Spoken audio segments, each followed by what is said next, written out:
All right, ladies and gentlemen, and welcome to tonight's session of the Laughing Lamps Salty Coat Conversation Session number 18. Sit back, relax, and enjoy tonight's triple dose of down and depressing, dark and gloomy gothic type of metal music.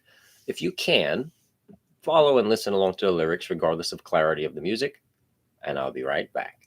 Thank you.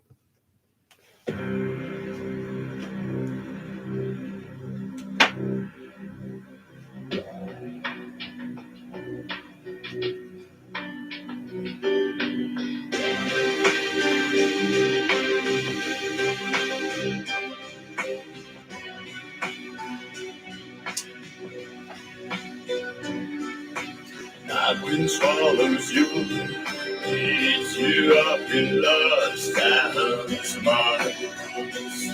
Silently, sleep, sleep, sweetheart, dream and forget our misery. A mortal fever haunts the dying earth. Our hearts and souls stand still and wait. I can save you today, ask you when to take you live. So sleep the day away, my day, sleep my day, and I'll go hunting cold. I'll wait while you rise the sun and don't see this hell on earth.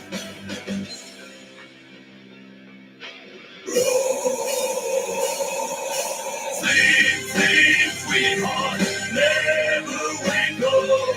You are not made for this world's screaming pain. Shining on the yard no more.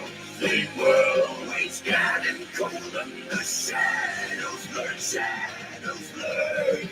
I long for newborn lights, still wide and pure.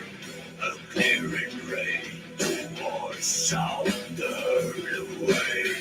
A mortal fever haunts the dying earth. Our hearts and souls stand still and wait. Constant dancing snakes for their breath. Now it's come breathing their poison grace. While you choose turn cold and silence grabs your breath. Sleep, sleep, sweetheart, never wake up. You are not made for this world's screaming pain. Shining eyes, they are no more. The world waits getting cold and the shadows lurk, shadows lurk. The shadows lurk, the shadows lurk. Shining eyes, they are no more. The shadows lurk, the world.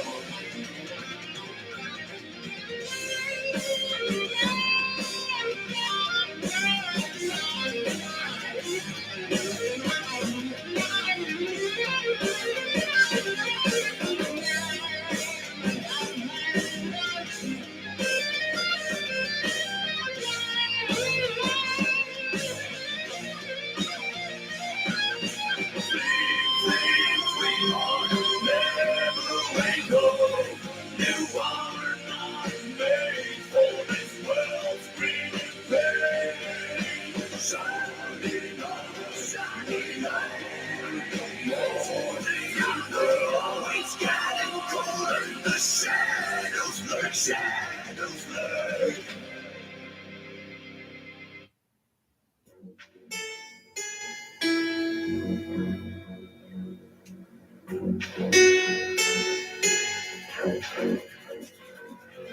living a life without light. I found in this night.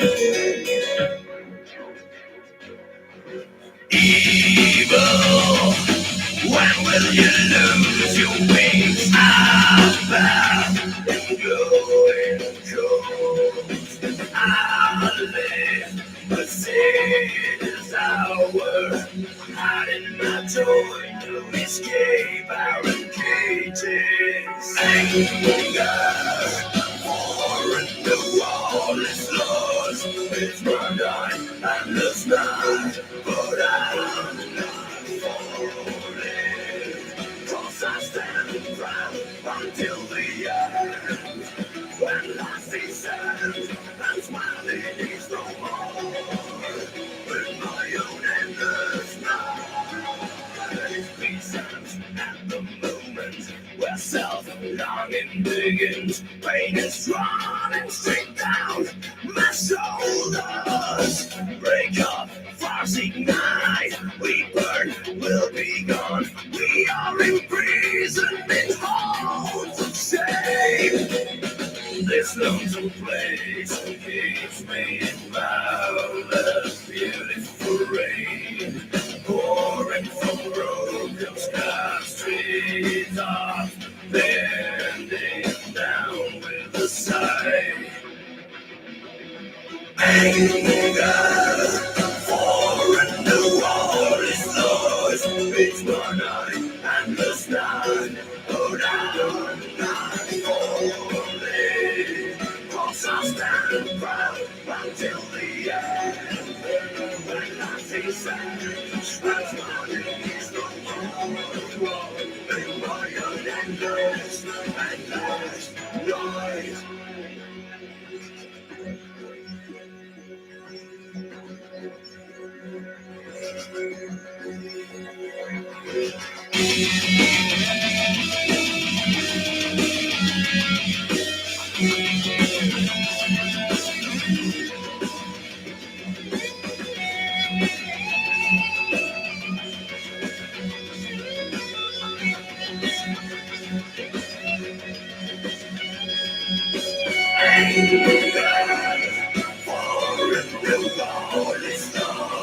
It's one night and the sun. Oh, now not falling. 'Cause I stand proud until the end. When love is sad, smiling is no more. In my own endless night.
All back nights, all promise and days. Silence speaks loud and clear to me. I love for reason. You're healing for living.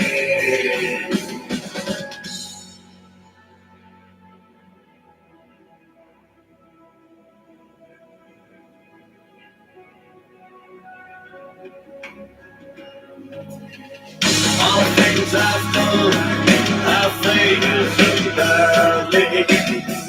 I'll be surprised when you got me handled. All I need is time.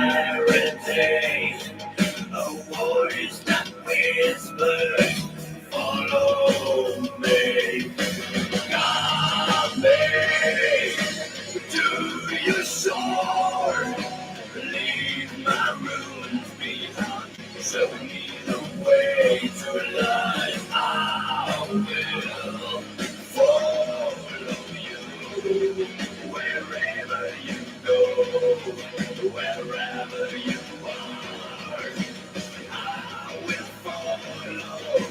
Give me a sign. My way is no way anymore. It loves me, breaks until throws me away. Anger builds a man to war, but will it ever break? I will break finally.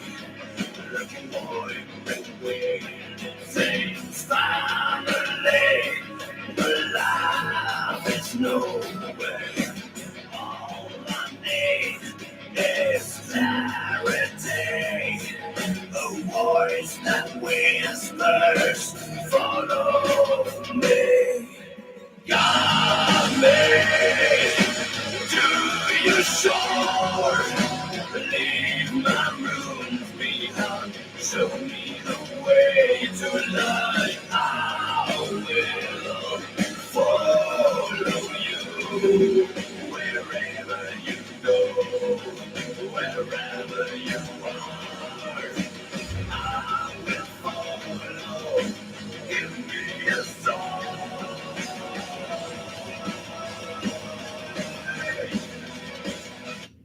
I think that's good enough for a triple dose of music, don't you? Yes, Jen, would you please get on with the stream?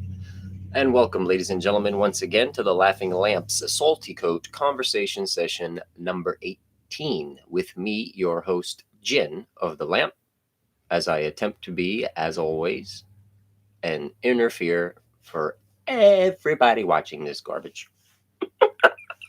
So I started off with an interesting. Let's start with the streams post, the announcements post, which pretty much says, well, if you let's get the rhythm. Let's get the rhythm first. Ding dong, the witch is dead. You get it?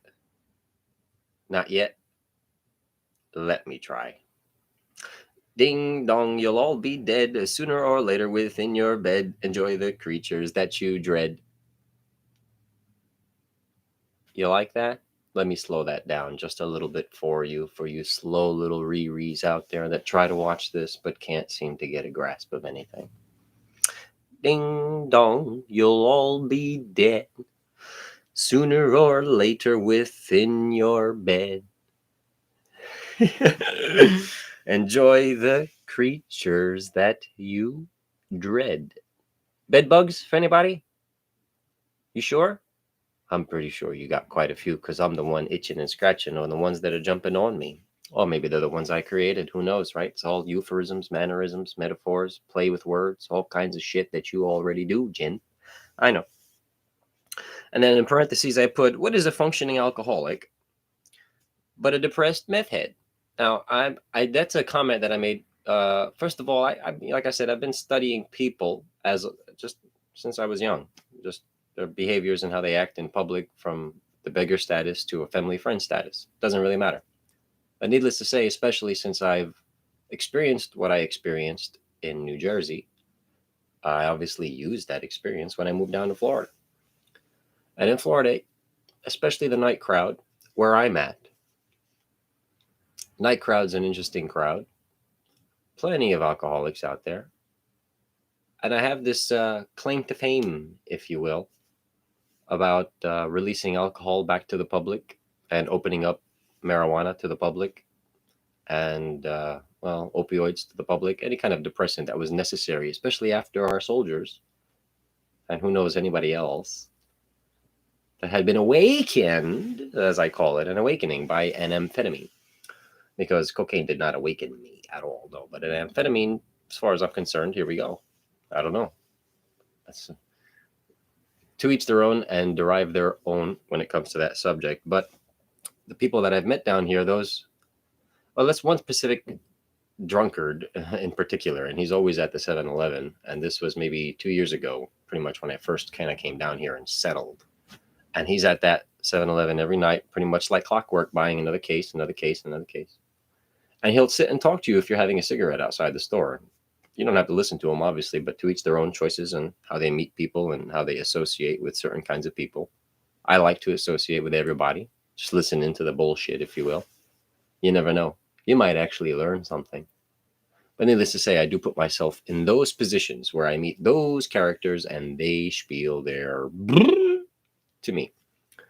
Well, they spiel it to everybody pretty much. So, I mean, it's not like I'm a special character or anything of that sort. No, it's not a special character at all.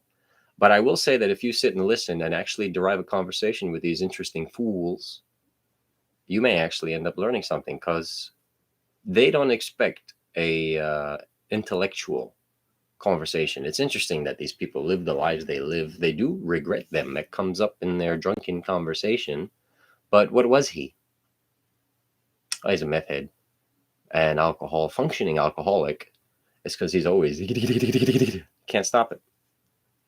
Can't stop it. So he has to constantly depress himself. So he feels. It allows him to focus all his thoughts after years of abuse.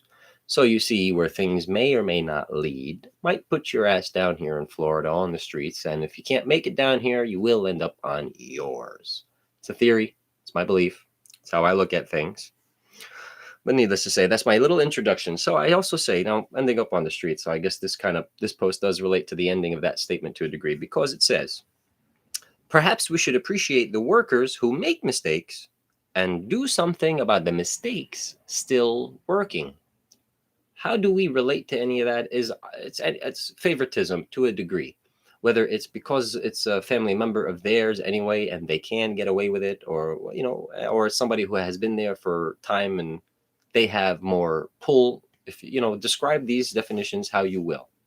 I would relate that very first ambulance job that I had. I'll tell you what, there was a lovely little rumor going around the office that all the drivers would hear if you got into the conversation about a certain secretary upstairs doing sexual favors for that brand new car that she's got outside. And I'll tell you what, it's not hard to believe because I know the atmosphere in which I was working in. I understood the crowd and the behaviors, and I understood everybody there was blowing each other. I already knew that. I felt it. I don't know. When they say the chemistry was there or the chemistry is in the air, some kind of aura, I claim it's a change in the aura, a feeling that you get, and you attempt to confirm it using your other senses. Now, that's just the lamp and the gin and being crazy and nutso. I have been this fucking way I'm going to claim 5. But when I claim that I woke up at 5, I've always felt my feelings this deep on correct or wrong feelings, regardless of who was teaching me them. But again, as I say, in the culture we come from, we don't exactly fight back to those who were trying to give us advice or teach us a lesson. What I did instead was try to find the positivity of their silly information and use it to my benefit. And I did that by defining it on my own terms as a little 5-year-old boy. And well, that 5-year-old boy got to grow older. And the older he got, the smarter he got, supposedly. Supposedly. The wiser he got, supposedly. Supposedly. The more understanding he's capable of doing. Supposedly. I don't really understand how that goes. But I have definitely made my fair share of mistakes in the work field. I've made my fair share of mistakes in relationships. I've made my fair share of mistakes in wordplay towards friends or any other actions and other things. I've made my fair share of mistakes, not regrets. Be careful. Words are words. They are, in my opinion, very powerful. Which is why I say you should really emphasize what words you use. But do your best in attempting not to look like that cliche joke of a ninja who just read a Webster's dictionary and attempts to use a word in every sentence of his day. Okay, that's not how it works. Doesn't mean getting smarter. It's attempting to. It's not okay being the smartest dumbass. Okay. And then you definitely have your fair share of mistakes that still have their job. And the point of being, regardless of their connection there or their time and place there, or whatever stature there, they seem to consistently file paperwork. For example, they consistently file paperwork wrong way more often than you do. Hell, this person files paperwork way more wrong than everybody combined in the office. But again, that's a mistake that still has their job. Can't get fired. That's just the ambulance job experience. When I got into the security field, I met another co-worker who was like this for specific reasons with the owner of the company, the boss, the one who awakened me, the Irishman who awakened me to a degree. followed by the Italiano driver, who awakened some more. Confirmed, confirmations. But he couldn't fire her no matter what the airport said, and the airport knew that. And they had bigger say in which employees stayed on the force. And security couldn't fire her because of personal reasons, obviously, his attachment with her. No, he wasn't married to her as far as I'm concerned, and no, he wasn't fucking her as far as I'm concerned. No, he had a taste for Latina. I have a text message. I'm just saying. I still keep. He was one of the few people that taught me keep and maintain every text message, no matter how long it stays and how long your memory can hold. And I have. I kept everything he specifically said, especially to a degree. Okay. And I have a text from him on a drunken night about 1:30 while I was doing an overnight detail at the second contract, the one I was supervising, that I got to write up one of our employees there because she couldn't show up on time. So I'm covering her lateness. You see, it's interesting. So he's fucking with me knowing I'm pissed off, I guess, that I have to be there for this bitch's lateness. She's on her way, but I have to be there and cover the shot, the spot. And he mentions bringing in a new employee, and her name is such and such, and she's of this background. What do you think? I said, well, if she's of this background, it works out well because the language is used a lot at the airport. It shouldn't be a problem. He says, no, but I have a problem with that specific type of race. I said, what kind of problem do you have? I like to them. You get it? Yeah, this is a retired chief of police, not the one that's on the card on the post of my lamp. No, and the name on that card anyway, it's just at that time's the current president of the Chiefs Association. It's not the chief that gave it to me. But I will get into that story. I will get into that story as I get through these posts. So sit tight and relax and enjoy yourself. And now, if you can, I don't really care. But appreciate the workers who make mistakes because I think they're the ones who need the job. And we know that. You see the psychology behind that? They all know you need the job. That's why you applied. So now they can play with you because the best way to play with anybody is to play with their wallet. I learned that saying in the Navy, but I knew that from before. The Navy just stressed it on you all the time to try to keep you out of trouble because they threatened you with restriction and other financial punishments. Yeah, fuck with a man's wallet. That was the saying. I know women are in the workforce now and have been for quite some time, but fuck with their wallet. And they'll bend over backwards, literally, to do what's necessary to maintain the provision of something important to them in that current stage of their life, which is usually money. So money will get you to do a lot of crazy things with your bodies and your thoughts and your actions. It's not important, right? I don't know. Seems important enough for me if you're willing to do what you do to yourselves to attain it. Y'all do the same thing for drugs. So that's just as important, I imagine. Or they go hand in hand. Sometimes it's just for the money. Sometimes it's for the money and the drugs. It's just for the drugs. Sometimes it's for the money for the drugs. Not even to the money for rent, food, your kid. I don't know. But the post specifically says we should appreciate the workers who make mistakes. We all make mistakes. But we also get used and abused for those mistakes because we need to keep making money.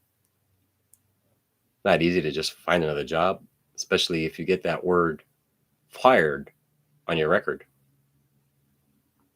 Quitting in short notice doesn't look just as good even.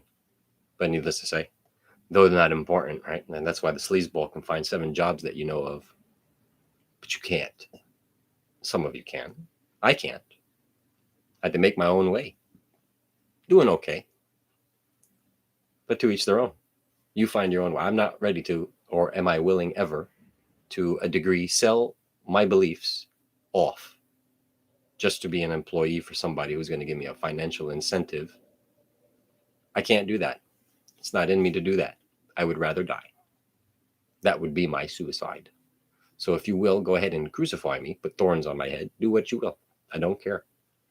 I'm not willing to sell pieces of myself away, sacrifice my beliefs just because you'll hire me if I'm able to con people, talk to people, lie to people.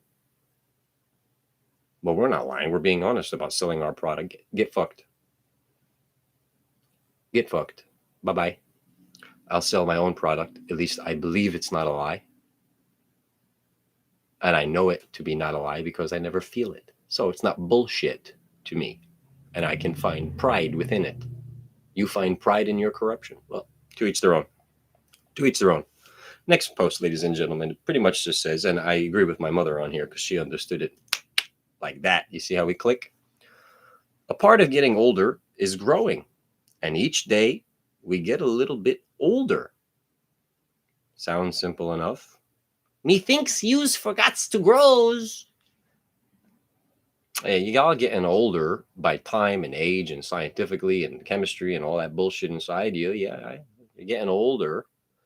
And my mother wisely said, but you ain't getting wiser. No, you're getting old and you're going to die. Stupid. Stupid. And I believe that's going to lead to a regret. A bug in your bed, a creature in your bed. Where'd it come from? Out your closet, most of the time, was feeding off the bones. Y'all stock the food for it to hang out and lay around. Y'all should clean out the closet. Eminem made a decent song about cleaning out the closet, but that guy's a fucking methed out motherfucking whatever the fuck too. Another drug abusing, pill popping celebrity musician made famous by drugs. Here, feel the beat with this chemistry set and spew your thoughts, baby. Kind of like what Jin's doing, but I'm not under the influence of anything. Oh, no. I have the actual use, the first I get to say it. I'm on a natural high. How many times y'all heard that from a lot of celebrities? I don't know what happens when I step on stage. It's like a spirit or it's just a feeling that takes over me. Amphetamine. Gotcha. Amphetamine. It's not a feeling. I've been there. I understand that feeling too. I understand what it could make me capable of potentially doing. Just saying. Part of getting older is growing, and each day we get a little bit older. Yeah. Getting older, you're going to die, and that's about it. But you ain't getting wiser. And if you are, you're not spreading true wisdom out there. When I say true wisdom, is because you still try to spread certain pieces of information as subtly as you can, because to you it feels like you got the dirty out. But the understanding of the person who takes it away from you needs to be able to take it. And if they don't understand your subtle euphemisms, or maybe they were bred into that secrecy of talk, maybe that exists, maybe that does not. It's for you to decide. Tito, to each their own. I believe it exists, obviously. I believe patterns of speech, of certain silliness that we catch with some of our friends. It's not a habit. It's something they were learned. It's learned. I learned to speak this way. I was able to communicate certain things by using these sounds, signals, and gestures, and all kinds of things to certain people of my life. So to me, that means something. And I can use it to communicate exactly what I need to. So when I speak with somebody about relieving some knowledge off of mine, I can use these signals, whether they understand it or not. I feel better saying it.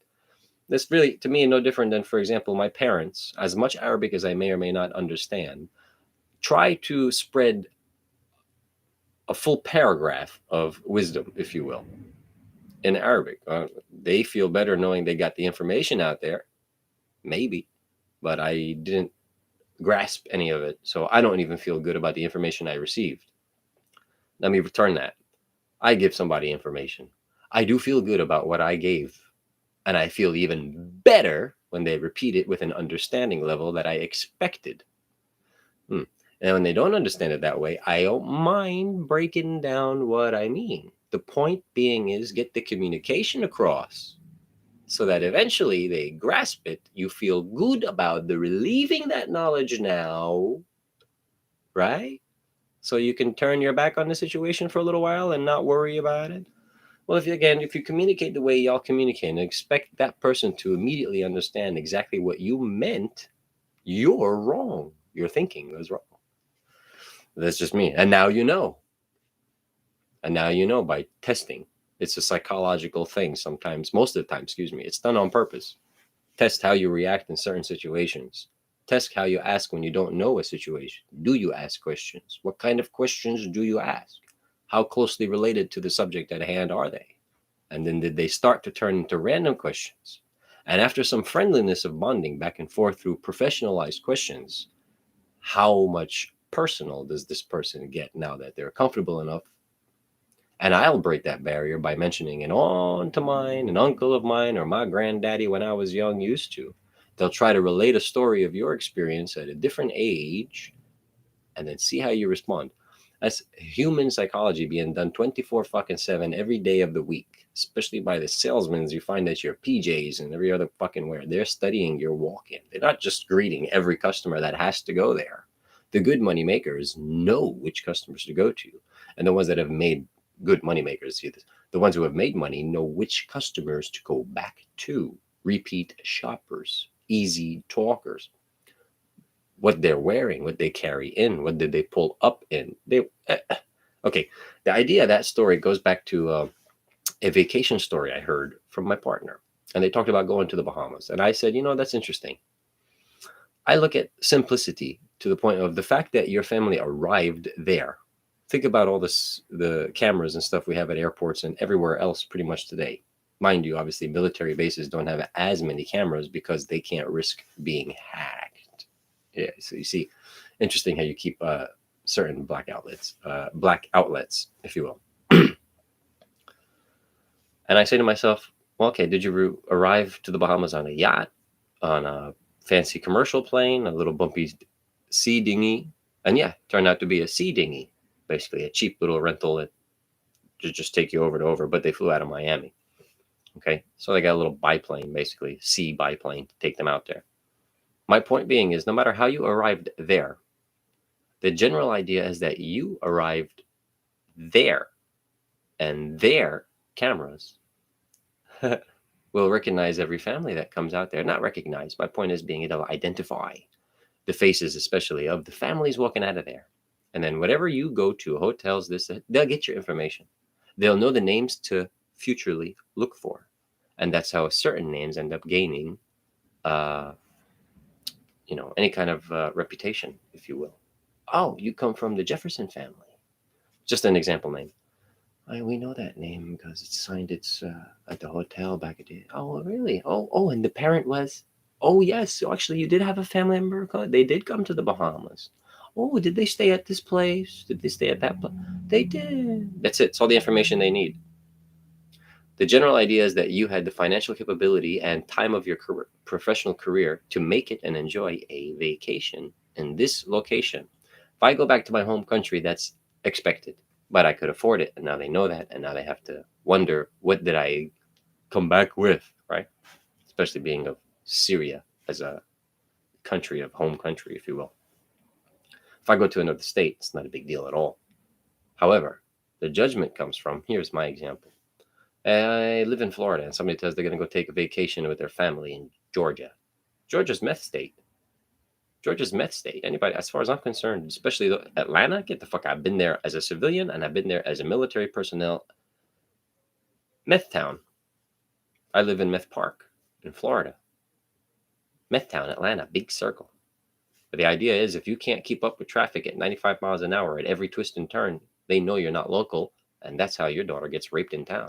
She can't keep up with traffic. Her man in town can't keep up with traffic. Or she's flipping out because the man is from town and she can't handle the way he drives in town. Because that's how you drive in Atlanta. I know these are just jokes, I guess. Well, go there, be there yourself. Go meet the actual people that live there. And I'm not talking about the businessmen that come and go. Go meet the trailer trash that live there, make home there, make roots there, make their seed there. Needless to say, part of getting older is to grow. So if you're going to sit behind a computer screen and watch a natural documentary on the great city of Atlanta and believe in the business bullshit and whatever other crap in the music industry, so when you're told those general ideas of what kind of businesses, banks, well, you know the corruption behind that. Hollywood, well, you know the corruption behind that. Why are we congratulating? We'll get to that post too. Why are we congratulating anybody who makes it, especially in certain career fields, when you know the sacrifices it's going to put on them to make a success out of that? It's interesting that our parents actually try to avoid us from becoming actors and actresses. Something they know but don't tell us. I don't know. Figure that out. Because you have to train your future generation about this shit too. So what do you know? Not what you think, because fuck that. What do you know that you can pass on to help protect? God forbid you're not around. You might want to get that out there. You brought it in. Needless to say, let's move on. The darkness is spreading. Where are your lights? Assemble and shine. And I say prepare to fight. But if your light's out, buddy, I ain't putting up a fight no more. You're letting whoever else's light come over and take over. And there is quite a few braziers, if you will, out there. Very powerful flames. So you're easily influenced to get sucked into one of those, success or no success. But when you end up on the back of a motorcycle and you realize your success is to spread your legs, well, to each their own. Maybe you end up on your knees and you realize this is what it takes for your partner to keep success. Who knows? Both of y'all, one of y'all, somebody's making a fucking sacrifice somewhere stupidly about all the hypocrisy that they preach for them to keep their success. And they teach you, no, study hard. Be good to people. Okay. And now I walked out the door and I knocked on these people and they told me to do things I'm not okay with. Not that I was raised, no, I'm not okay with it. Because again, you see, I know they judge the whole idea and they don't like the idea when a new employee comes into a career field expecting certain things and can't seem to adjust in the reality that they claim are real things. No, because as a regular civilian, for example, I wanted to be a cop. As a regular civilian, knocking on random doors, showing up to stupid street fights and doing what I did when I saw stupid things. I can handle it just fine as a civilian without a uniform. So obviously I can see myself wearing a uniform now and attaining even more control of the situation that happens. But they say that's not reality. Okay. So why was the fight diffused? Okay, certain fights should not have been diffused by the time the cops got there. So why do I claim that certain fights were diffused and split before the cops even thought of arriving? Well, I don't know. To each their own. I guess it was the way I handled the situation. I've gotten into 2 physical confrontations. I brought these stories up, I think, a few videos ago. So let me express time, place, when they happened, and why they happened to a degree. How, why, where, who, what, where, when, why. The first one, at my youngest, and I don't recall my age, we'll say 10, 11. It was before the Garfield move, if I'm not mistaken. 10, 11, 12. And it was for the first time that we brought our best Arabic friends with us. And they were of Catholic, pretty much, background. We don't speak with them no more for interesting reasons. And one of those kinds of stories we'll get into. But they came with us for the first time. They came by and they got to enjoy church festivities, if you will. And again, I'm not religious to this day. But when I was young, 10, 11, 12, it's not that I had a say in whether I can go to church or not. You had to go. You ain't staying at home. So I wasn't a Sunday schooler, but I had to go. And my friend at the time, so we're all playing in the yard. The festivities are going on in the backyard. They got music going on, stage where people are playing live music, Arabic music, yeah. And in the back end, there's like carnival type games. Pop the balloon with a throw-in dart, bowling hockey, if you will. You hit the pins and try to flip them up. Whatever. They had carnival games in the back, so you get the idea. So we're on the side of the live stage concert, which is the grassland area that leads into the parking lot, and the priest's house on the other side. And my friend pokes me with the elbow and says, "Hey, isn't that your brother?" And I looked over, and at the time that I looked over, must have been coincidence. This kid, I don't know him. I don't know him at all. Grabs my brother by the legs, drops him on the ground, and starts dragging him across the field. Well, that was the first time I realized I just have rage blackouts, because I blacked out and I speared him. Now, this may be funny to a degree, but this is honest to God in my heart story. At the time, I was playing football, and Bobby Boucher's, Bobby Boucher, Waterboy was a pretty popular movie at the time. When the rage moment kind of clicked in, it's not that I forgot what happened. No, I know that I couldn't think of anything else, but this guy was the only target in my eyeball. And it didn't matter what I was going to do to him. The point was make contact, and then after there it goes. So like a bull, I just charged. And I screamed to a degree like Bobby Boucher. And I hit this motherfucker real hard, and I started swinging at his face. Kid got a couple of hits on my face too from the ground level, but I dominated most of it. My friend who was there said, "All right, let me get a piece of this action." So I calmly hopped off, and he does this wrestling elbow drop on him, and he's a fat character. He's oversized. He's a big guy, and he's a big, and he elbow drops him, and it starts knocking him out. So I pull him off and said, "I have to finish this." Now we're calm again, but it's like blackout when I see. I can't explain it any better than that. Pulled him off calmly and says, "I got this. I got to finish it." And I give him a few more whales in the face. His mother comes and starts yelling at me. "Oh my God, my son, look what you're doing to my son. How could you kids beat up on my boy?" And I don't, 10, 11, fuck you and fuck your boy. Your boy grabbed my brother, dragged him on the fucking ground. Your boy is getting exactly what he fucking deserves. So I'm going to call the cops and oh my God. This is the spiel. I'm cursing at this fucking lady. I didn't think twice about it. The respect went right out the window. Fuck you and fuck your son. All due respect. Even better story. Well, let's continue that. My friend calls me a week later and says, "Yo, remember that kid we had to fight at church?" I said, "Yeah." It turns out he's a kid at my school, Catholic school. He went to a Catholic school. And he just came back and he's got a broken nose and shit. That's getting what you fucking deserve. And I'd give two shits. I turned into a savage, just like the Indian tribes had to. But happy Thanksgiving. My second fight was in defense of the fat friend. Well, we had a local bully, if you will, of Hindu Indian descent, and he had a funny accent, if you will. At his age, he was like 18, maybe. He was much older than we were. No, he wasn't 18. He was maybe 14, 15, because I finished the fight in school.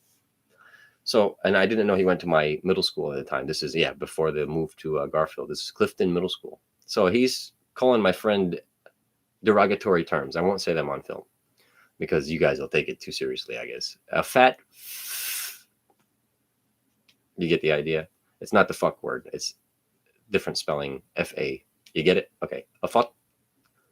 Hey, fat. Needless to say, we couldn't stop him on the local streets. And he had a brother or a cousin, maybe about the same height. They were pretty tall for us. And I'm only about 5'6", 5'7". So these guys were at least 5'10", almost 6. Both of them.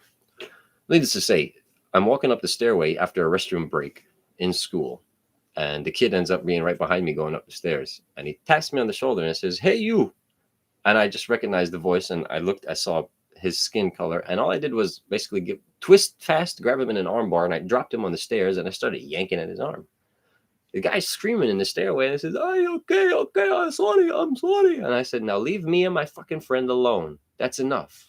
And we never got bullied by him again. This is 2 physical confrontations I've ever been to. After that was my oldest one. That was middle school. After that, I was able to learn that I'm pretty good with fucking words at outsmarting dumb fucks who want to fight. So you see where I kind of come from here? And I've been able to diffuse potentially physical arguments into conversational fuck-offs. Don't matter that I stay mad at you. Nobody had to swing a goddamn fist. You may have had to slap on your gas pedal to get the fuck out of here and burn tires, and maybe I did it as well, but nobody had to swing anything. And that's how you diffuse a potentially physical confrontation. So again, that judgment comes from how do you feel on any case of that resulted in the self-defense usage of taking a lot. To each their own. You weren't the savage at the moment. You weren't in the savage moment, or one of the savages in the moment. So keep your savage ass thoughts, keep your savage thoughts and opinions the fuck out of a truly savage situation. Kind of how it works. Keep your shit to yourself. And that way y'all tell me all the fucking time, mind your own fucking business. Stop talking about certain things you don't know fucking shit about. Yeah, you say I don't know shit about it. But I look at those attacks as somebody who just got poked and prodded at something that I knew a little too much about, and it related a little too much to them. Good. Change your fucking self. Fix your fucking self, and then learn to fix the fucking people around you. Assemble and shine. Ain't putting up no fight. The darkness is spreading.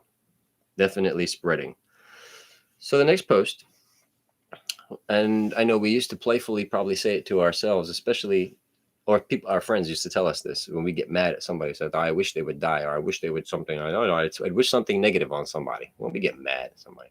And they always tell you be careful what you wish for because it might end up coming true. And then some of us end up with that coincidental story of, I wish this person would. And then all of a sudden, a week or 2 weeks later, even, it's just coincidentally something happened. Now, you won't explain those stories, but something happened to where you lost that specific family member and you feel the guilt behind it. Was it the wish I made? I didn't mean it. Think about that person real quick. Were they meth heads? Did they hang out with bikers? Did they associate themselves with certain people that was going to get them in trouble? Take your fucking wish out your fucking ass and stop thinking about yourself, you selfish little fuck. That person did it to themselves. Trust me. Everybody does it to themselves because everybody associates whether or not they need to. Where's the gun on your head? I understand some of you say, well, you just don't understand. There is a gun on my head and you just don't understand it. It's a metaphorical gun. It's a spiritual gun. It's a spiritual gun. It's a metaphorical gun, really, to the back of your head or wherever it might be. If I don't do it today, it might be 2 weeks from now, but they'll get me because of my actions today. You did that to yourself. You did that to yourself. You signed up with that. You sold that piece of yourself in order for your business to have a corner store block spot, whatever it might be for you. You did it. That's why I say you look at the innocence in everything to a certain degree, but you don't see the guilty behind it, the handshake behind it, the contract agreement behind it, the verbal agreement behind it, until, God forbid, once again, that figure passes off, dies, and you get stuck with the business. And then you realize, by the way, when your pop was in charge, what are you going to do to get out of it? Tell me. How are you going to get out of that? You're going to pay them. You're going to do exactly what they told you daddy was doing, because daddy never told you, or he did tell you. And you've just been waiting for your chance to potentially take over the situation or fix the situation. You can't fix it. They're going to win. They win. And you're going to keep paying. And that's the only reason your corner store is still there. See, I have a general philosophy to a degree. The stores down here, especially off tourist season, there's nobody there. So somebody is funding the fucking place to keep going. Well, think about this idea. Something my dad once taught me about. How much would you like to win if you ever won the lottery? And being a child at the time, I said, $100 million is some big fucking number. And my dad told me the story of just $1 million. I said, what are you going to do with $1 million? He said, kiddo, with $1 million, I got this whole family, a whole new house, and each one of you, any kind of car you want, to a degree. I mean, at the time, when you're thinking of a Corvette, it's 86,000 or something like that. And we were American car, muscle car fans. So even if we maximize the American sports car, we're not paying more than about 75, 80 grand.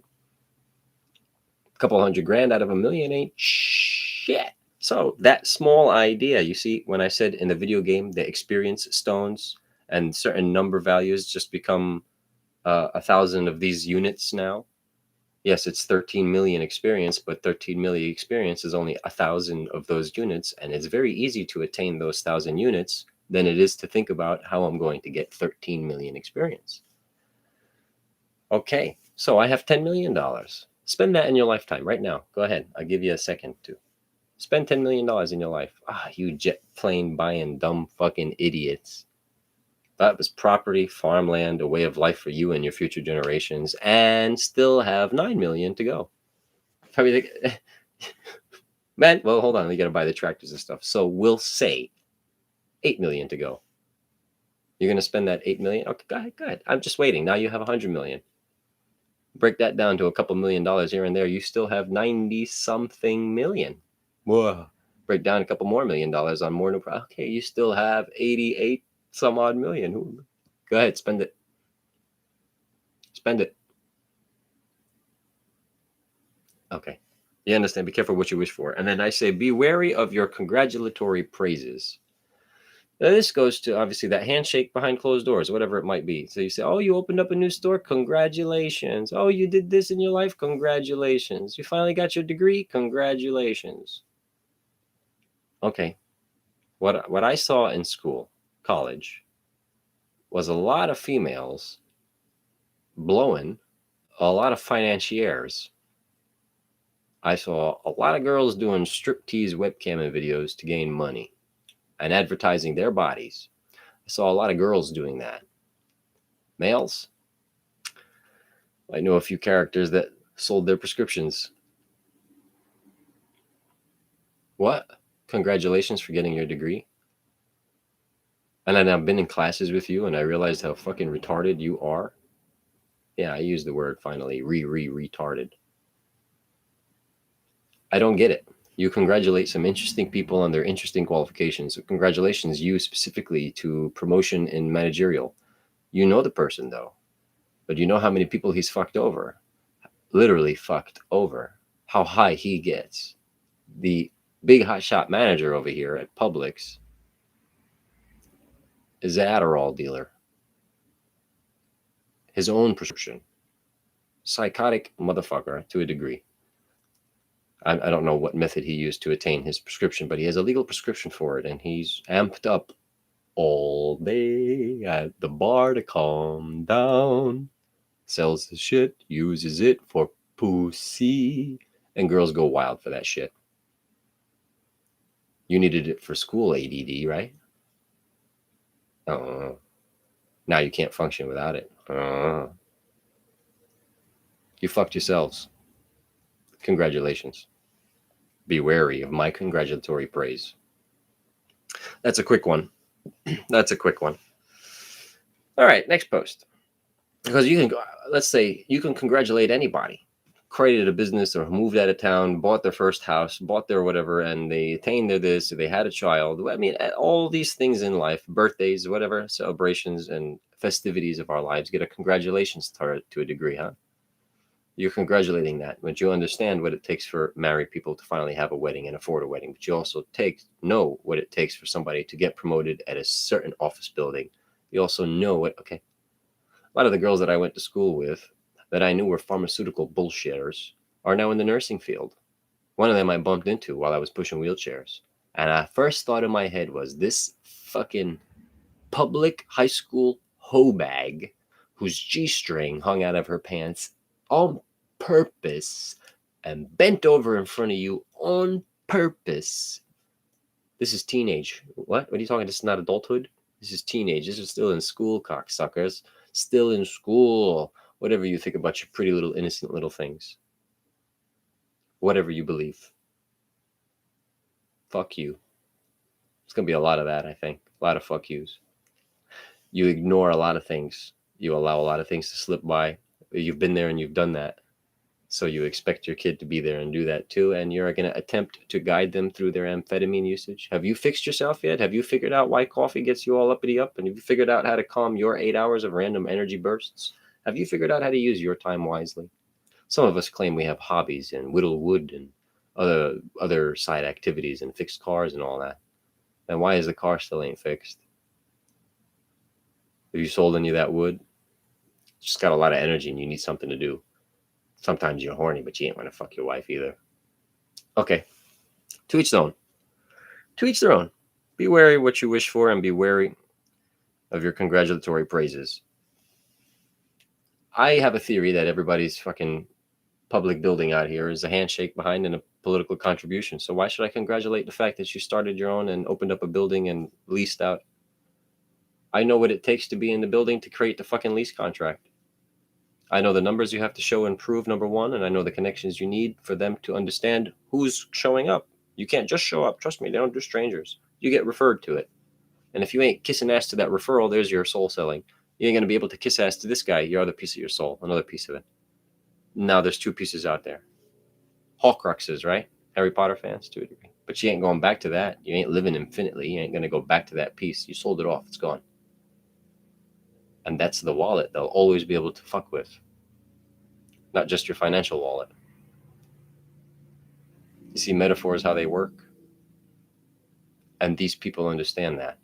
That's how they wordplay fuck you in your heads. Wordplay fuck you on paper and wordplay fuck you on financial. And many, many, many, many, many other aspects. But that's just me thinking too much. All right, I believe the last post here is, okay, this is the Police Chiefs Association card. I have all these things, so I'll bring them out at some other point. But this was one that came up in a memory. And it was one of the tips I got after taking him out of a hospital discharge after surgery. And I took him to Kessler. That Kessler drop-off led me to my McDonald's lunch of an Angus mushroom and Swiss that didn't come with American cheese. But my experience with that chief, he gave me this tip. There's two tips or two gifts I've received, and they're both chief police cards.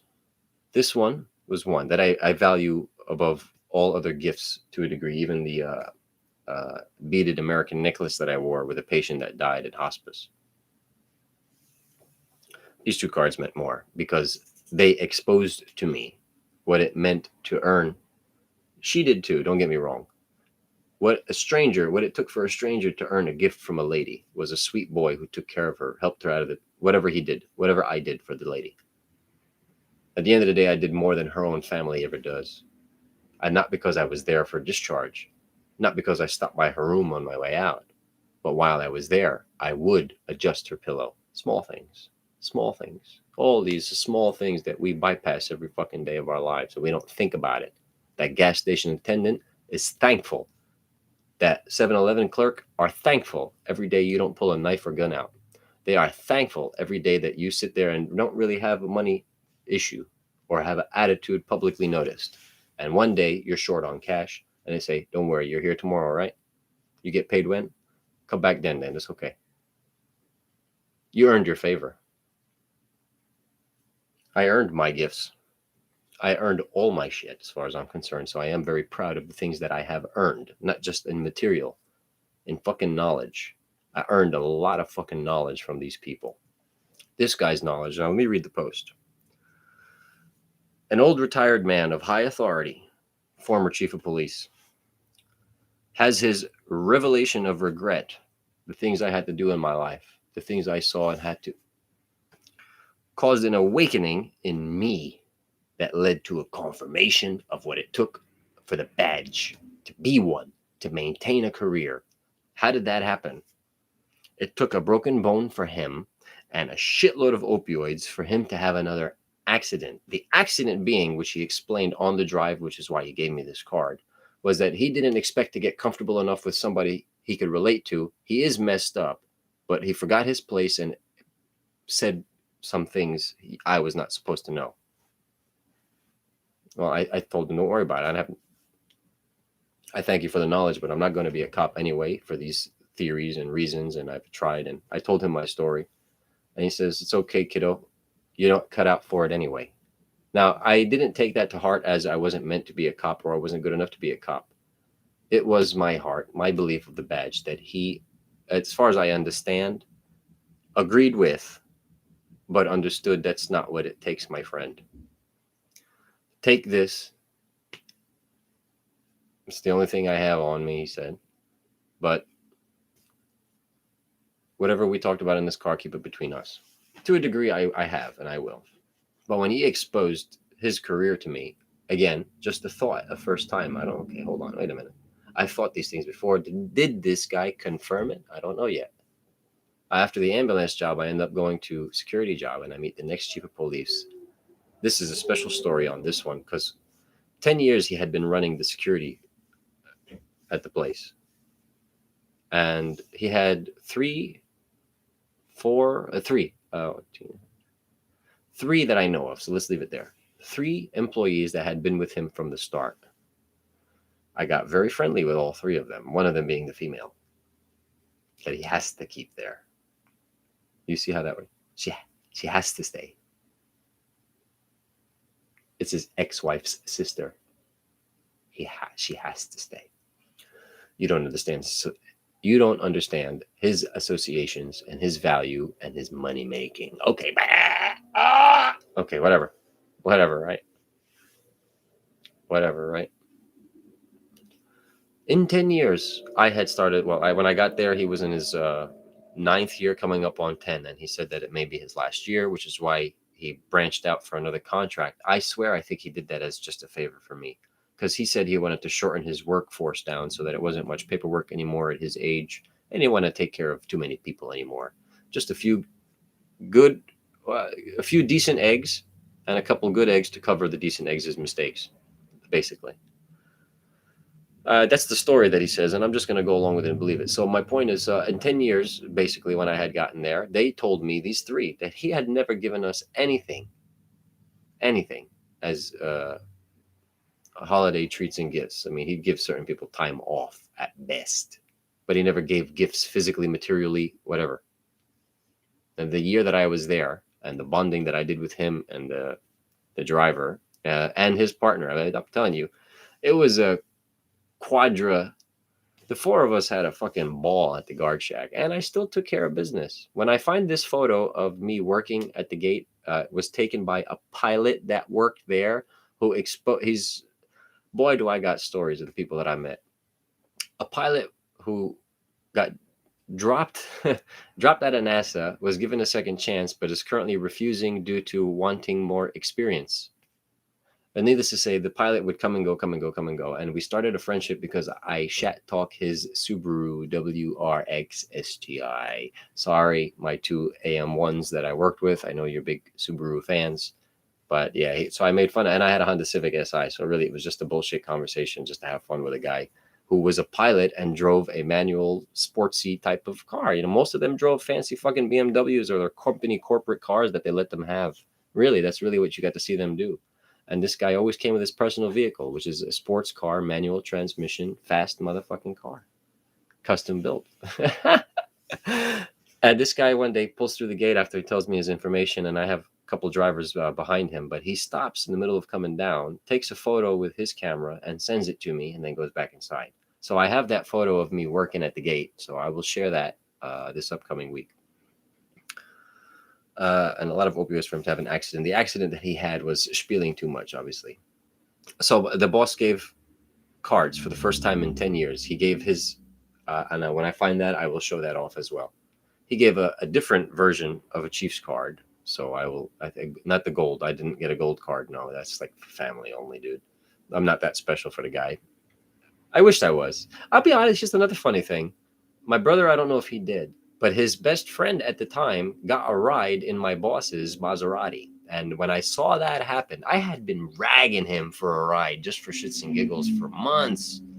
And I said, "You gave him a ride before you gave me one?" He says, "Yes, because he doesn't ask for it."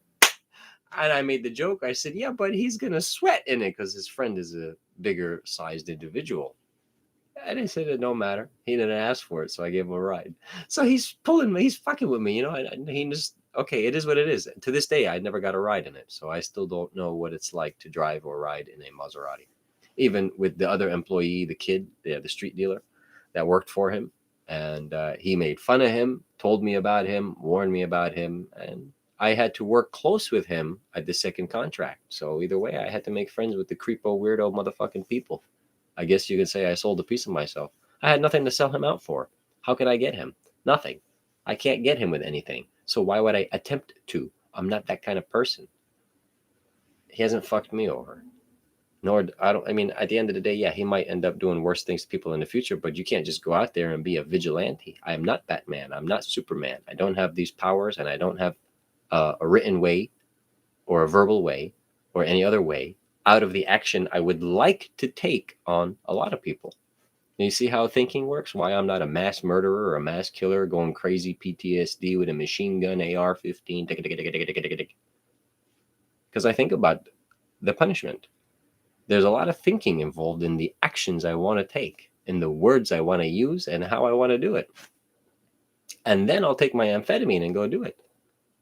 And I'm going to forget everything that I want to do and say anyway, because I'm going to be off my pull the trigger effect. So get the fuck out of here. You guys don't see the school shootings and shit like that in that kind of way.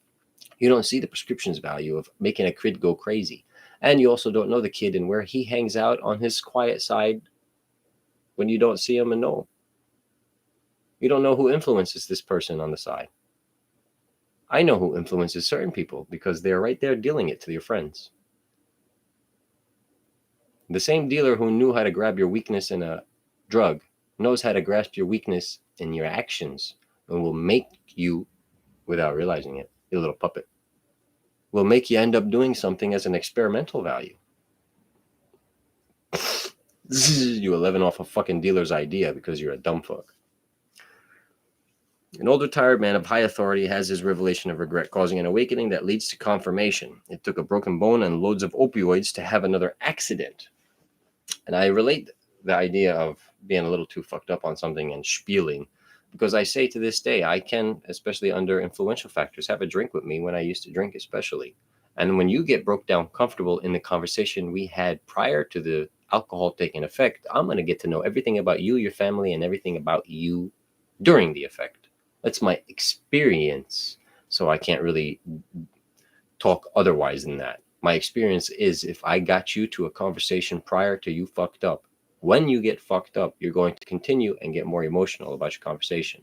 But you've already broken your barrier on me prior. You see, my father's trick into the idea of don't try something new under the influence. Make sure you understand it soberly first before you try to alter yourself. Well, this guy got comfortable with me before he got drunk, and then when he got drunk, he made a mistake and revealed too much to a stranger that just kept knowing how to poke the right question and follow the story and make him do all the talking. Human behavior studying. It's so easy. You guys are fucking weak. You guys are weak. You guys are stupid, and you're holding a lot of shit in. You're holding a lot of shit in. I'm not a therapist. I'm not certified to do this. My joke I did have for the day, I was going to say that, yeah, I may not be certified or anything, but technically, here we go. Ready, ladies and gentlemen? I would like to identify as a scientist. I would like to identify as a criminal justice professional. Huh? What certificate? I have a bachelor's degree in science and criminal justice. So I just use the smallest things. Now, you with a dick that wants to identify as a woman, you can go fuck yourself with that dick. There's a difference in your identity. That way, you dumb paper playing fucks. Well, now you say, no, my feelings, my brain, yeah, that's what's playing with me. No, because that caused a psychological misdevelopment in your head, which led you to an amphetamine-based prescription, even an opioid-based prescription. And now you're overthinking your stupidity with silly, I don't even know if they're confirmations, with silly confirmations from idiots that know how to push your high-ass human behavior in whatever direction they want. We don't make those connections. We draw the connected dots 1, 2, 3, 4, 5, and we never ask why the cow is not going over the moon. But the cow jumped over the moon. So when you connect your dots and the cow decided to deviate and go under the moon, perhaps you're not correcting the correct dots because the trajectory of that cow is incorrect. Small saying, small little thought process, something for you to potentially think about. All righty. Yeah. Okay, ladies and gentlemen, that's pretty much of a quick one, and I wasted most of it on a triple dose of music. But, well, I really don't know what else to say tonight. A lot of these subjects is meant for you to really think about. And sure, it's a pleasure every week to speak about them my way, but my way is my way. And once it's recorded, I can't exactly alter a potential mistake of wordplay that I may not have had. But you go off on this tangent and wordplay and you just throw your sentences out there. I realize where I can change it after I were to rewatch it, see how it went, how I think it went, and how I perceive myself. But needless to say, this is all I got for today. Interesting little stories, and if I find I have quite a few. I have a collection of Chiefs cards, police cards, and an Honor Legion card that I actually keep with me, on my current wallet at all times, because in my opinion, the way that card is made out, it's probably the most powerful card that I currently own. And that was my father's, and he said yes when I said if I could have it, but he stuttered. I also found a gold ring of his with a ruby on it, and again stuttered when I said can I have it, but I still have these things. I don't know what they symbolize and what they're, I mean, there's probably nothing really, but the Honor Legion card I'm sure meant a lot. My dad did try to help me out to get me a career in law enforcement, but due to my experiences with my internship in school, my interview after school, and then just general everyday life before, during, and after that time with the cops, as it was, I didn't want to be a cop anymore. Now, I have a criminal justice degree, and I joke on it this way, to be a mastermind of criminals. That's all my degree is being used for. It's not being used for the badge. It's not being used for a paperwork, legally good, positive sign of it. It's being used to use psychiatry and word playing with idiots on YouTube. That's the influence, I guess, I would have been behind the badge. So I guess now you can make the judgment on whether or not I would have been good behind there. But when the police department advertises that they found a truckload of cocaine, all I see is they just let the people who sent it know that we are confirming receipt of delivery. Local cops pull over cartel with amount of cocaine. I mentioned that last video maybe, or a few videos ago. Yeah, they were meant to catch that. Their association, that's how they publicly announce we got the delivery. They can't just show it up at a warehouse and the secret delivery. No, this has to be a public catch. But we don't see that. We see the innocence behind the beautiful people behind the uniform, behind our everyday. This is no different of a truck driver than my best friend in the military. So do I believe that he's doing the same? Yeah, probably, but I don't know yet. But I do know what these cops are doing and how they run businesses and their business. So I know, not think, I know that was an announcement of confirmation of delivery. Now, that person who got caught, what happened to him? Follow it. Follow it. What jail did he go to? Huh? Yeah, exactly. You're blind. You're all blind and you all smell the shit around you and you live with it. That chaos has become normal. Everything has become chaotically innocent to you. Good. Enjoy raping future generations. Ladies and gentlemen, thank you for joining me today, Gin of the Lamp, at the Salty Coke Conversation Session number 18. I hope you enjoy the rest of your weekends. Take care and be safe. Thank you very much.